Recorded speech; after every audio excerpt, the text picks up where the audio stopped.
Pemirsa, beragam berita pilihan yang menjadi headline minggu ini kami rangkum dalam segmen Top of the Week.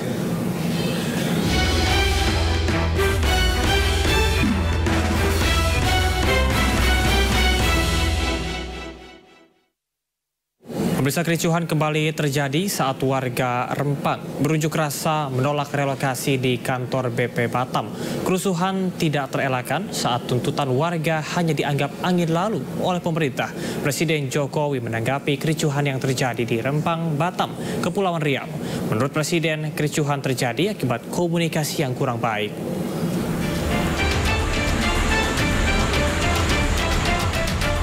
Lemparan batu, besi, dan molotov mewarnai demo ribuan warga Pulau Rempang yang mengepung kantor BP Batam.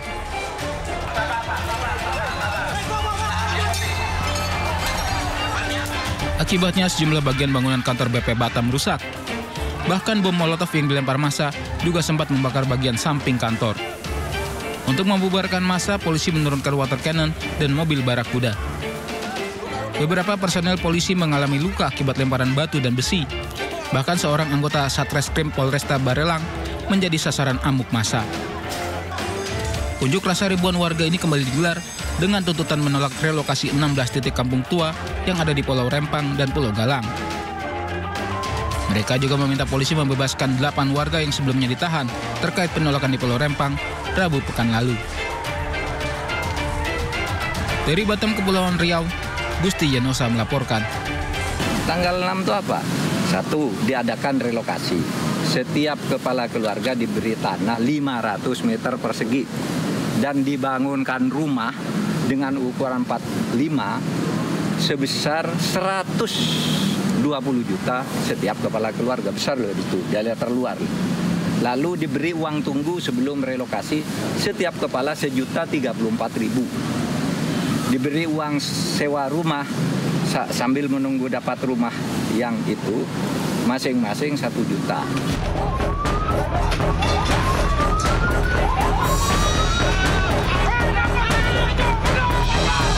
Ratusan warga di Pulau Rempang, Batam bentrok dengan aparat gabungan pada 8 September 2023. Warga memblokade jalan di ujung Jembatan 4 Pulau Rempang saat petugas akan memasang patok di wilayah tersebut. Tim gabungan berupaya membubarkan massa dengan menembakkan gas air mata. Ironisnya, bentrokan ini justru berdampak pada siswa-siswa sekolah yang sedang belajar. Para siswa harus dievakuasi karena terpapar gas air mata. Bahkan ada yang sesak nafas dan pingsan. Bentrok terjadi karena warga menolak pengembangan kawasan yang merupakan kampung adat masyarakat Melayu. Sementara itu, aparat kepolisian telah menangkap 8 orang dalam kerusuhan. 8 orang ditangkap karena diduga menjadi provokator dan membawa senjata tajam saat bentrok dengan aparat. Atas perbuatannya akan diproses sesuai dengan hukum yang berlaku. Sekali lagi, aparat keamanan, kepolisian beserta aparat keamanan lainnya berusaha mengedepankan dialog, ya, menjembatani, menengahi antara warga masyarakat dan pihak BP Batam. Tentu semua ini tujuannya adalah untuk kepentingan masyarakat, pengembangan daripada pengembangan wilayah dari wilayah Rempang tersebut. Pulau Rempang masuk dalam proyek strategis nasional yang akan dibangun kawasan wisata terintegrasi. Meski demikian, rencana pembangunan berdampak pada relokasi permukiman warga. Total ada 16 kampung Melayu tua yang ada di Pulau Rempang yang menolak relokasi. Dari Batam ke Kepulauan Riau, tim liputan iNews melaporkan. Pemirsa, Polda Metro Jaya ini menemukan petunjuk baru berupa tulisan di dalam laptop yang diduga milik jasad ibu dan anak yang ditemukan tewas mengering di kamar mandi rumahnya di kawasan Cinere, Depok, Jawa Barat. Polisi juga menjelaskan kasus ibu dan anak ini mirip dengan kasus jenazah keluarga di Kalideres, Jakarta Barat.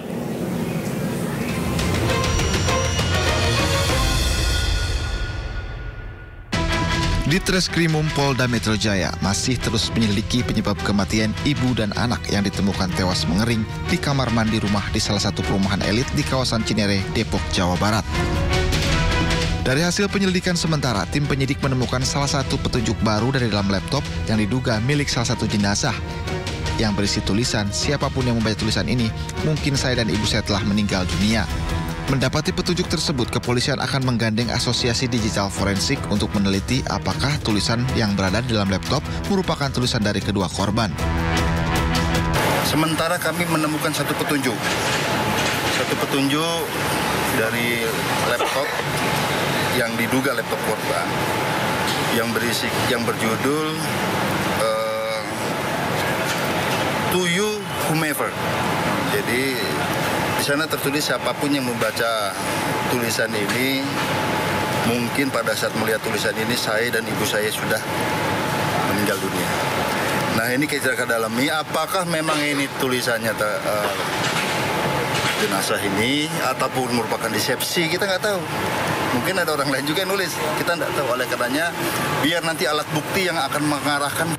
Selain itu, kepolisian juga menyebutkan kasus ini sama persis dengan jenazah sekeluarga yang ditemukan di Kalideres. Jenazah yang ditemukan di Kalideres berjumlah 4 orang yang diduga pengikut sekte terlarang. Jenazah satu keluarga yang ditemukan di perumahan elit di kawasan Kalideres ditemukan pada November 2022 lalu. Rekan-rekan sekalian, bahwa ini sangat mirip dengan kejadian yang ada di Kalideres. Oleh karenanya polanya juga kita sama, ditemukan jenazahnya juga sudah rusak. Oleh karenanya langkah-langkah yang kita lakukan kemarin ya melakukan olah TKP dan kita jaga sterilitasnya itu dari awal sehingga tim laboratorium forensik bisa menganalisis apakah ada jejak-jejak. Atas temuan itu, tim penyidik Ditreskrimum Polda Metro Jaya akan melakukan olah tempat kejadian perkara ulang untuk mengetahui penyebab pasti kematian dari ibu dan anak itu. Sementara pasca ditemukan jasad ibu dan anak itu, Lurah Cinere yang datang ke rumah korban mengatakan bahwa korban diakui memang tidak pernah bersosialisasi dengan tetangga. Korban terakhir berkomunikasi dengan keluarga pada tahun 2021 lalu, diduga korban mulai menutup diri sejak sang suami meninggal dunia pada tahun 2011. Yang menurut keterangan dari RW dan masyarakat setempat memang agak tertutupnya kurangnya bersosialisasi dan berinteraksi kepada masyarakat, dan juga sejak 2011 suaminya meninggal itu agak tertutup, bahkan dengan keluarganya pun sendiri. Itu terakhir dengan adik kandungnya dia berkomunikasi pada tahun 2021. Hingga saat ini jasad kedua korban masih menjalani pemeriksaan di Rumah Sakit Polri Kramat Jati, Jakarta Timur. Tim Liputan iNews melaporkan.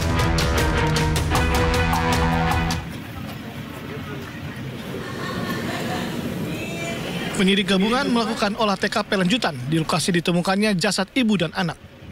Olah TKP lanjutan ini berlangsung 1 jam 20 menit. Olah TKP yang digelar di rumah nomor 39 Bukit Cinere Indah dilakukan untuk mencari sampel pembanding dari sampel yang sudah diambil sebelumnya. Sampel ini perlu lantaran hingga kini penyidik belum bisa menyimpulkan penyebab kematian ibu dan anak ini. Hari ini didapatkan beberapa sampel pengambilan sidik jari oleh Inavis ataupun swab yang dilakukan oleh pelapor seperti di gagang pintu, jendela, kemudian ada beberapa peralatan rumah tangga yang tentunya itu akan diambil sampel untuk mengidentifikasi persesuaian antara yang ditemukan di korban dan di barang-barang yang ditemukan hari ini. Sebelumnya, ibu dan anak ditemukan tak bernyawa di kamar mandi di dalam sebuah rumah di kawasan Cinere, Depok. Saat ditemukan, kedua jenazah sudah membusuk tergeletak berdampingan di lantai kamar mandi. Penemuan jenazah ini berawal dari kecurigaan warga yang sudah lama tak pernah melihat penghuni rumah. Petugas keamanan rumah lantas mendobrak pintu rumah dan menemukan penghuni sudah menjadi mayat. Hingga kini, polisi masih terus mendalami penemuan di lokasi. Di antaranya adalah catatan yang diduga dibuat sang anak dan dupa yang ada di kamar mandi. Dari Depok, Jawa Barat, Iyung Rizky, iNews melaporkan. Aktris Wulan Guritno telah memenuhi panggilan penyidik Bareskrim Mabes Polri untuk mengklarifikasi terkait dugaan promosi judi online di media sosial. Wulan diperiksa selama hampir 7 jam setelah sebelumnya sempat mangkir karena sakit.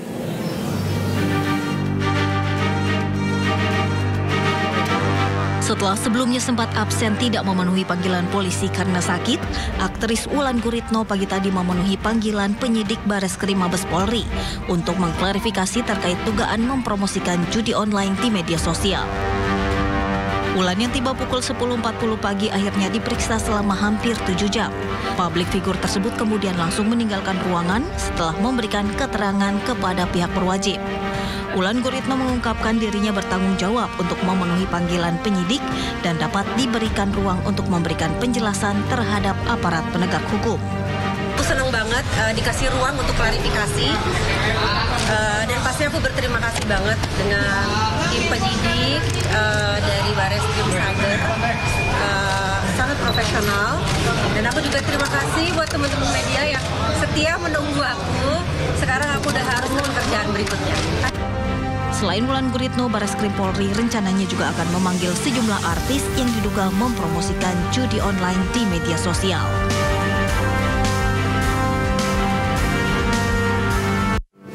Kita beralih ke kasus lain. Pemirsa, Ditreskrim Sus Polda Metro Jaya berhasil mengungkap dan menangkap para pelaku tindak pidana yang mendistribusikan dokumen elektronik bermuatan konten asusila berupa film dewasa. Polisi juga mengamankan beberapa barang bukti pembuatan film, diantaranya 1 set alat syuting. Ditreskrimum Polda Metro Jaya berhasil melakukan pengungkapan dan penangkapan para pelaku tindakan pidana mendistribusikan dokumen elektronik bermuatan asusila atau pembuatan film dewasa berbayar. Polisi menangkap 5 orang pelaku terkait kasus tersebut yang dijual di media sosial. Kelima tersangka, satu diantaranya wanita berinisial SE, berperan sebagai sekretaris sekaligus pemeran wanita, sedangkan yang lain memiliki perannya masing-masing, diantaranya sebagai pemilik website, sutradara dan admin akun website, kameramen, dan editor. Para tersangka menjual konten porno di media sosial dengan harga bervariasi mulai dari Rp50.000 untuk sehari berlangganan hingga Rp500.000 untuk setahun berlangganan. Para pelaku mengaku telah meraup keuntungan Rp500 juta selama setahun. Dari hasil penyelidikan dan penyidikan yang dilakukan oleh tim penyelidik gabungan atau penyelidik gabungan dari Subdit 4 Cyber Ditreskrim Sus Polda Metro Jaya, kemudian dilakukan upaya paksa penangkapan terhadap 5 orang tersangkanya. Selain itu, para tersangka dijerat dengan Undang-Undang ITE dan Undang-Undang tentang pornografi dengan ancaman 15 tahun penjara. Dari Jakarta, Anggita Maura, Oki Mahendra, Auliansyah, iNews melaporkan.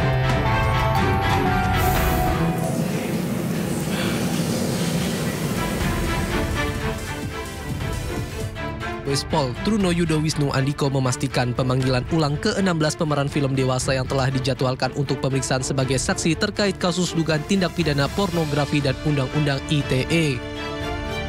Surat panggilan telah diverifikasi ke alamat bersangkutan agar hadir di Polda Metro Jaya pada 19 September 2023 mendatang.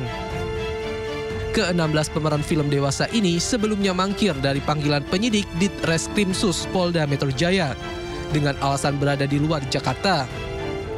Selain itu, ada juga surat panggilan yang dikembalikan ke polisi lantaran yang bersangkutan sudah pindah alamat. Nah, tentunya kita akan layangkan surat panggilan yang kedua. Tepatnya nanti pejabat teknis yang sudah disampaikan oleh Direktur Reserse Kriminal Khusus Polda Metro Jaya sekira tanggal 19 September. Polda Metro Jaya sebelumnya menggerebek rumah produksi film dewasa di Jakarta Selatan. Polisi turut menangkap 5 orang berinisial JAAS, AIS, AT, dan SE di 3 lokasi berbeda. Dari Jakarta, Rio Manik, iNews melaporkan.